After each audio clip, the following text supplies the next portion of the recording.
Thanks for joining us. Talkline Network Radio, America's longest-running Jewish broadcast network, the voice of the Jewish community. Welcome to the podcast. You are now tuned in to this episode of our podcast. Today, we are going to interview some of the greatest and most influential minds in our field. And now, please welcome your host. You're listening to Talkline with Zev Brenner, America's premier Jewish broadcast on the air since 1981. Welcome back to the program. I'm Zev Brenner. We're all concerned about Israel, and one of the organizations that helps in Israel and also in the diaspora is the Jewish Agency. Joining us right now is Dan Elbaum. He is the head of North America for the Jewish Agency, president and CEO of the Jewish Agency International Development. He leads and oversees all aspects of the organization's North American operations and new ways to advance their work in connecting American Jews to Israel and Jews around the world. Prior to that, he was the Chief Advocacy Officer for the American Jewish Committee. He also was Civil Rights Counsel and Director of Development for the Anti-Defamation League Midwest region. And before that, he was a felony prosecutor in the Cook County State Attorney's Office in Illinois. Dan, welcome to the program. Thank you for joining us. Great to be on. Thanks for having me. Thank you. I was just curious, how'd you end up going from being prosecutor to being promoter of Jews in Israel? You know, I always care deeply about Israel. My mother grew up in Israel. I was grandson and am the grandson of survivors.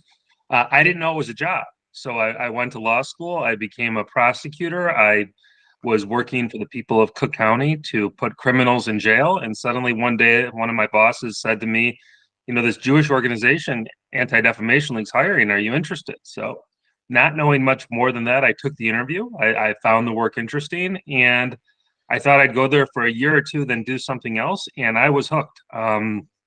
Just working for Israel and the Jewish people has been a full-time passion for me and a job, and some days and some weeks, and now we're getting to a month. It's harder than others, but there's nothing I'd rather be doing. But being a prosecutor could be full-time, including nighttime, overtime, and I guess working for a Jewish organization may not be that difference in the time perspective, correct? Yeah, other than the fact I can't arrest anyone anymore, pretty much. Yes, they're both full-time jobs. They're both done by passionate people, and I learned a ton as a prosecutor that I do apply every day. Now, let me ask you this question. Now, people sometimes get confused. It used to be the Jewish Agency was the agency. You want to make Aliyah from America, anywhere in the world, Jewish Agency. Then at some point, Nefesh B'Nefesh was working in partnership, so people got confused. So what's the difference between the Jewish Agency making Aliyah and through Nefesh B'Nefesh? So we still are, with a ton of love, respect, and admiration for Nefesh B'Nefesh, wonderful colleagues, wonderful organization. I think they would be the first to agree. We are the go-to Aliyah organization across the world. We have the unique relationship with the state of Israel that you have to go through the Jewish Agency to make Aliyah. In the United States, which obviously is where so many of us draw our experience, Nefesh B'Nefesh does the initial work, the conversations, getting people who are engaged, interested, all that type of stuff. And then a handoff occurs to the Jewish Agency where we handle all the procedural issues and everything else like that. So this is a very important, one of our most important partnerships. They are wonderful partners, but whether it's Jews in Ukraine, Russia, United States, France, South America, everyone making Aliyah comes through the Jewish Agency. No, I understand. They do outstanding work. I was just curious to know why it was farmed out as opposed to Jewish Agency used to handle everything from top to bottom. You know, the decision predates me, so I don't really know all the details about it. I can say just historically, like North American Jews and Jews, particularly from the United States, we make Aliyah at a lower rate than Jews from France, than Jews from other countries. In terms of that, the numbers are just very different in terms of it. And the relationship seems to be working very well. But in terms of the history of it and everything else like that I'm less aware of. So I'm curious, because of the recent unfortunate hostilities against Israel by Hamas and other terrorist organizations and other players, do you find Aliyah, whether it's America or other parts, or is it too early to tell, but is it going down, going up? Where is it holding? Look, it's early to tell in terms of an overall statistical perspective, but I'll tell you last week, over 175 people made Aliyah to Israel in the middle of a war. These people, many of them from France, a large amount were from France in this particular group. But that wasn't just France. They got on airplanes. They landed at Ben Gurion Airport, and they immediately became citizens of the Jewish state at this time. In my conversation, this is anecdotal, but in my conversations with American Jews, as they see the rise of anti-Semitism, as they hear about these discussions, many of them are talking about Aliyah, even considering what's going on in Israel, in a way that they weren't a month or two ago. So we're going to need a little while longer to see what the overall impact of this war will have on Aliyah. But I will say that just looking at it right now, we're not any less busy than we were in terms of processing Aliyah, certainly. No, happy to hear that. I'm just wondering if there's a correlation with anti-Semitism and Aliyah too. Do you find when levels of anti-Semitism increase, more people are interested in actually make Aliyah? In general, I would say yes, although it's usually listed as one of several factors for people, whether it's different abilities. I mean, most of all, people come to Israel because they've long planned to do it, because they have a devotion and admiration for the Jewish state, and they wish to live in the Jewish state. Aliyah definitely forms a motivation. There's no question about, anti-Semitism has definitely been part of that motivation. But look, if I look at the largest waves of Aliyah that we've had over the last couple of years, it was in Ukraine and Russia, and that wasn't driven by anti-Semitism per se. It was driven by war and looking for a safe refuge. So anti-Semitism is a factor, but usually not the only factor in a decision. Now the Jewish Aid does a lot more than just provide for Aliyah, even though that's a major component. Now, because of the war, I understand in Israel, you've set up an emergency aid fund and the millions of dollars on the Gaza border for the communities affected by the war. Tell us about your reconstruction efforts and what's going on with getting people back on their feet in that area. Sure, but just to stay on Aliyah for one moment, because I think it's really relevant here, is that many of the people who are under fire are new Olim. They recently arrived from Russia, Ukraine, Ethiopia. They're Jews living in the Jewish state for the first time, and they live in the southern areas. And we've had to evacuate over 1,000 of them. We've had around the care help for them as well. And it's so surreal and sad to think about a Ukrainian person, a Ukrainian Jew who's fled his or her country because of a civil war, once again finding themselves at war within Israel. Now, to answer your question, we have set up numerous different funds to help small businesses, other areas like that. I would say by far, our most important effort right now is our fund for victims of terror. That is a fund where and I'm happy to speak more about it, we immediately give a check within 24 to 48 hours to every single Israeli victim of terror. And along with that immediate support, which so sadly has gone toward bringing people in for funerals, for Shiva expenses, for other things like that. I mean, of just really heart-wrenching nature, along with that needed support, is a message that this support comes not just from the Jewish Agency, but it's coming from Jews around the world who are standing with you at this terrible time. No, it's so important because you're helping those get back on the feet, and they've gone through double trauma, a lot of them that you mentioned, and especially in the Gaza area. Now, one of the things that I've spoken about is the fact that the people have been focusing on the war effort, and you also mentioned about relocation, but you mentioned something which I think is so important, helping small businesses.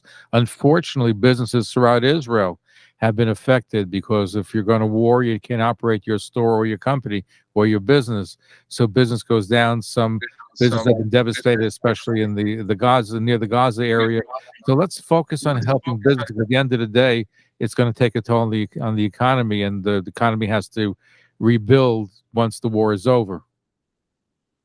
No question. And so you've stated exactly what much of this problem is. There's physical damage to businesses. There's people who are no longer there, who are able to run the businesses. This is totally impacting people's ability to make their livelihood. I mean, people are saying to us, like, they're grateful for the support they're receiving, but what about next week? What about next month? I can't do what I was able to do. And these loans are a godsend. Add into that the factor, and we're so proud of this, that so many reservists have reported for duty, that was a significant portion of the workforce for many of these small businesses. So they find themselves in a situation where they don't have the people they need in order to do this job, because those people are doing things to serve the army and serve the state right now. No, so and a lot of doctors, like you point, and others are campy in their profession because they're out at the war zone as well. How much money is being allocated, let's say, to the business aspect, helping some of these businesses? How does it work? So we did an immediate grant of $20 million, and we're looking to raise more money to pump into the business funds. That's a drop in the bucket compared to what we need to do. You might have seen our chief partner. They're more than partners. They're our brothers and sisters. The Jewish Federations of North America have a commitment to raise over $500 million, and that number is going to raise for Israel overall. Our number right now, in terms of just Jewish agency needs, is going to be looking, close to over $200 million in terms of what we think we'll need immediately, and that number keeps changing also. We are dealing with a war and a crisis unprecedented in scale in terms of the toll it is taking on the Israeli people. So for us, there's so many things we can do as American Jews, but donating and helping these worthwhile causes is the most important thing we can. We're speaking with Dan Elbaum, the head of North America for the Jewish Agency, presidency of the Jewish Agency International Development. And as you can see, it's not just Aliyah, but also taking care of the needs of Jews living in Israel is a top priority for the Jewish Agency. You mentioned you partner with different Jewish groups. Now, do you solicit money yourself to the Jewish Agency, or is it just for groups? How does you're spending a lot of money? Where's that money come from? It's coming from a few sources. First and foremost, I'll mention our partners, Jewish Federations in North America, Karen Hayasot, the World Zionist Organization. They are our chief partners, our funders. Much of the money that they raise for Israel, it goes to us as well as other very important causes within Israel. We do our own fundraising as well, obviously coordinated with federations. We have a website in North America as a 501c3, Jafina, JAFINA.org, where we happily accept any donations to support our work on victims of terror or otherwise.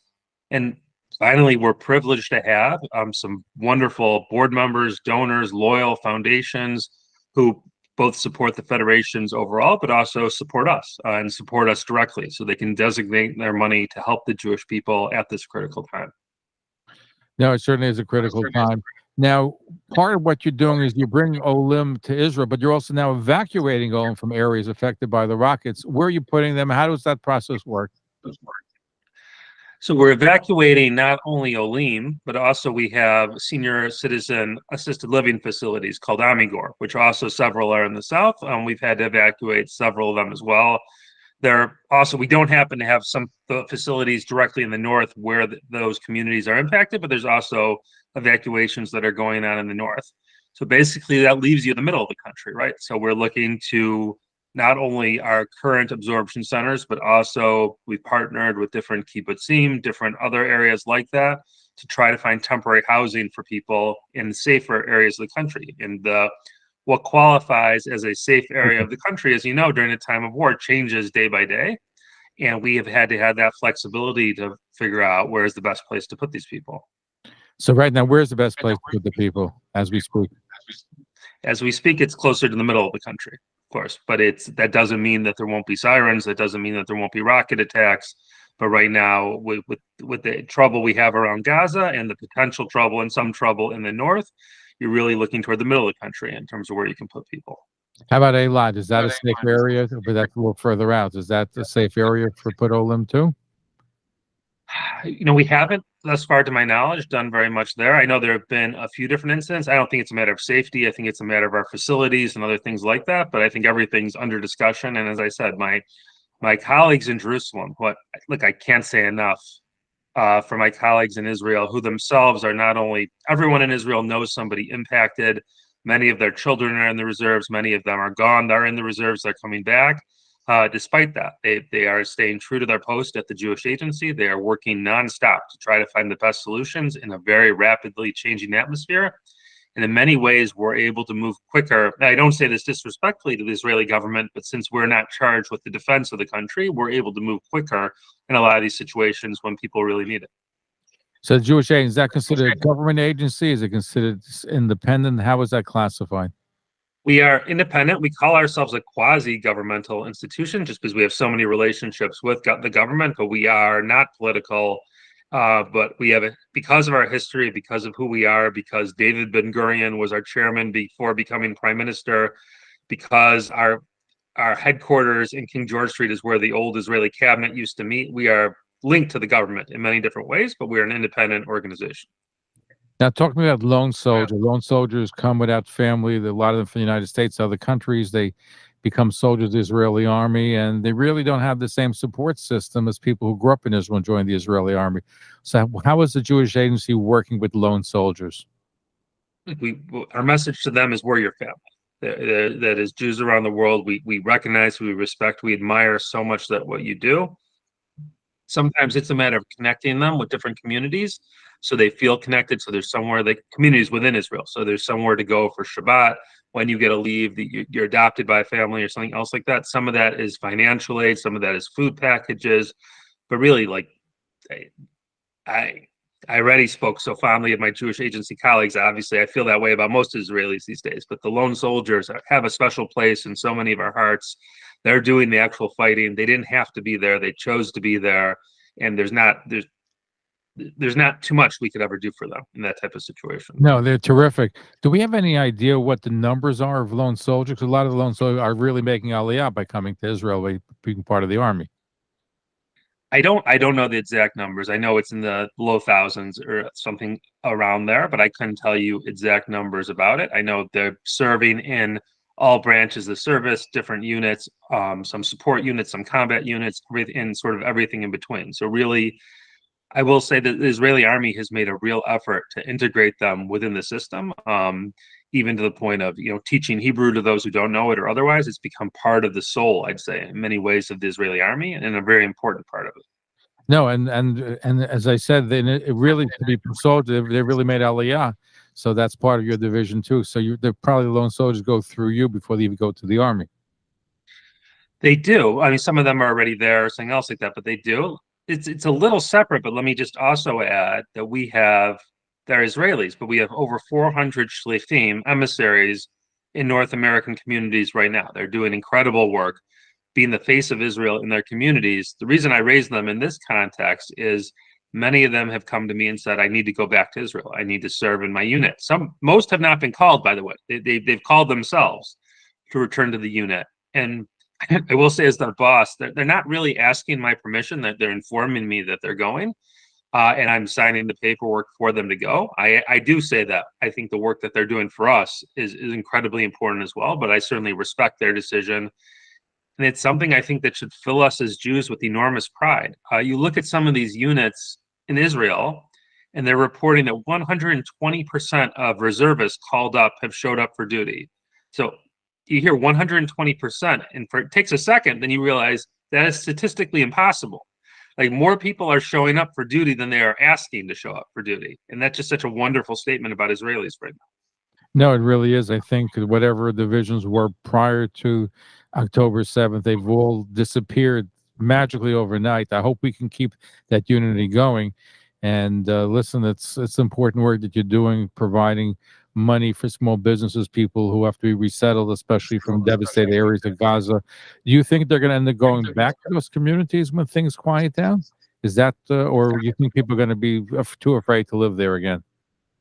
I mean, it's such a hard question to answer. Like, and I really have given this a great amount of thought, because just to hear some of them talk about these communities, I've heard them describe their community as heaven on earth. I've heard them describe how much they love the morning in their community, how the sun rises. There's such a deep attachment. And then you think about the unspeakable, horrific events that occurred there, that many of them witnessed or certainly heard about, and they lost relatives, and the notion of going back to those places. It's such a profoundly complicated question to answer for all of them. And I imagine the answer will be somewhere in between. But I know, just personally, just to think about how difficult it would be for me to return to a place, even a place I loved as much as they do after what happened. It's hard to think about it ever being the same. But I have to say, with enormous sadness, Israel will win, but it's hard to think about Israel as being the same right now. We're still in the middle of all this, and there will have to be a time for healing, for introspection, everything else like that. We're not there right now. We are, as I said to my colleagues, we are running a marathon as if it was a sprint, and that's what we have to keep doing at this point in time. But I do know at some point that there's going to have to be some introspection and thinking about what happened and where we go from there. So let's say people do want to relocate back to their homes. Is that something the Jewish Agency will help them fund their return once things settle down? Yes, we are in active conversation with the local municipalities that are still there, assessing their needs, putting that together. Because the Jewish Agency is the voice of world Jewry, because we have such extensive contacts with the Israeli government at so many different levels, and because we are so close with the federations of North America, who are such generous supporters, we are seen as an indispensable party of assessing both the needs of the community and what it would take to rebuild these communities after the war. What's your biggest challenge now, being head of the Jewish Agency for this region? Look, what I tell my staff every day, so much that they're privately rolling their eyes at me, is there's only two things I need them to do.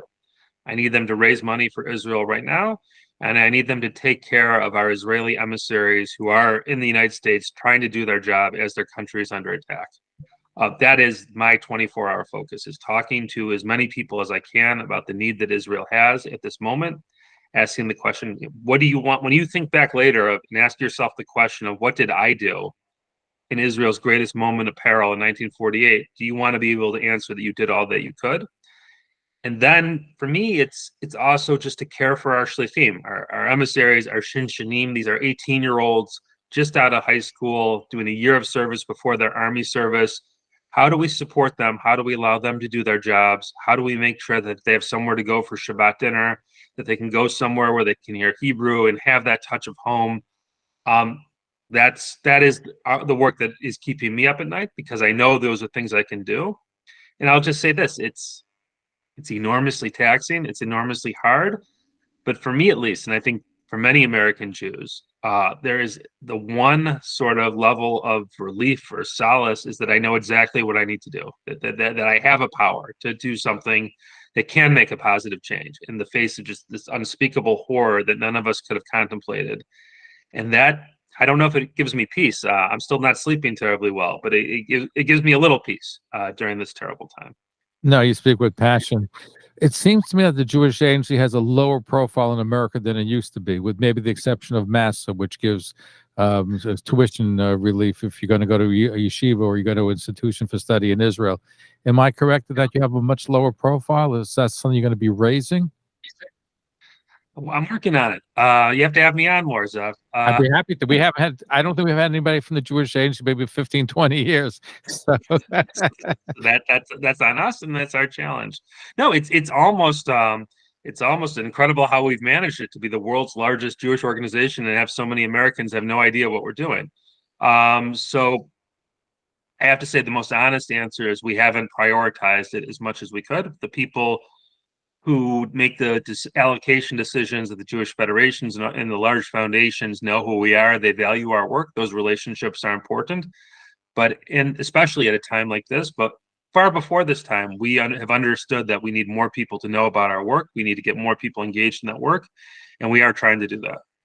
No, listen, you're doing amazing work. And it's not just Aliyah, which itself is a full-time job, but helping lone soldiers, helping communities relocate in Israel, helping small businesses, just you name it, with the Jewish Agency involved. It's a massive, massive undertaking.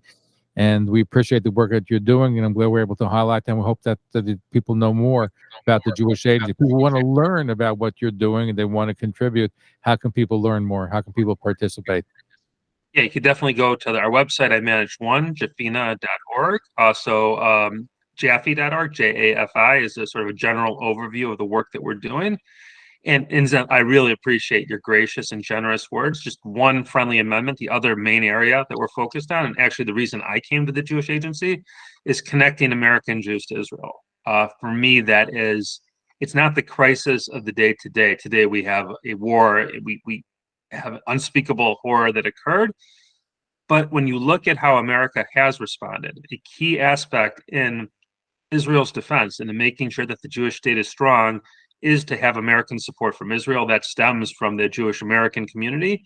Many sections have always remained stalwart. The Orthodox community in particular has been nothing short of magnificent in their support for the Jewish state.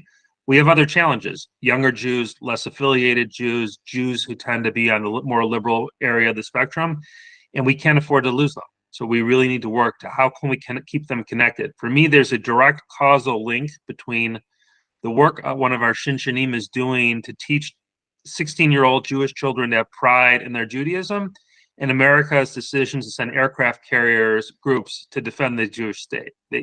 These are not unrelated things. That the work that's happening in a very real way, what I tell our shlichim is they might not ever do something more important for Israel than what they're doing right now in terms of making sure American Jews feel connected to it. No, I think it's important. I think during time of crisis, more American Jews feel connected. But I have to tell you, I was just talking to somebody just the other day that there is a lack of understanding, knowledge of Zionism, including among the Orthodox in the United States. And if you're non-Orthodox, don't have a Jewish education, you have no idea who David Ben-Gurion is, Zev Jabotinsky, you name leader. They have no idea about the whole Israeli history. And that's something which I think is challenging for all of us to take care of. And do. Look, I suppose it's natural in the course of history, but it's so profoundly sad that, we have this gift, right? Something that our grandparents and great-grandparents only could sing songs about and dream about. And we've taken it for granted. We most of us have lived at a time where Israel was a given, and there's no bright spot from this crisis. There's no sort of, there's no touch of, there's nothing that's going to make me happier about what's happened. But I will say that just maybe this has given us some appreciation of the fragility of it, of the uniqueness of the time that we're privileged to live in, and how important and sacred it is to know more about Israel and to be connected to the Jewish state. Well, I think it's very important. Jewish education, including education about Israel, is so paramount because I come across so many Jews that don't have the same feeling about Israel. Unfortunately, the war has changed things for a lot of them, but more on the fringe left, they have this hatred for Israel that continues, and we have our work cut out for us. Look, and this is a very, very small minority, but they have a disproportionately loud and shrill voice on these matters, and they are utilized very skillfully by our adversaries as being these Jewish voices against Israel. This is a tremendously painful thing for me to say right now, but at least during this war, and this is me, not the Jewish Agency speaking, at least during this war, I've given up on them. I don't have time for a Jew who can't stand with Israel at a time like this, who would rather highlight, who cannot tell the difference between babies put into ovens and people burned together and the horrific deaths on the Palestinian side, which happened during the natural course of a war. There will be a time later to try to understand how these people emerged from our community, what, if anything, can be done. But for now, we need to rally ourselves. We need to get those who support Israel to support Israel even more and to concentrate on the persuadable. And for those people who are on those fringes, for now, there's not much I want. I have very little interest in engaging with them at this point in time. Daniel, and thank you for your service. We have to have you back again. You know where to find me. Thanks again, Zev. Thank you for tuning in to Talkline with Zev Brenner, America's premier Jewish broadcast, the pulse beat of the Jewish community. For continuous Jewish programs, TalklineNetwork.com, or our 24-hour-a-day listen line at 641-741-0389. For past shows, you can find us on iTunes, Spotify, Amazon, YouTube, Instagram, and all major podcast platforms, or jewishpodcast.org. Thanks for listening to the TalklineNetwork.com. Follow us on Facebook, Twitter, and Instagram.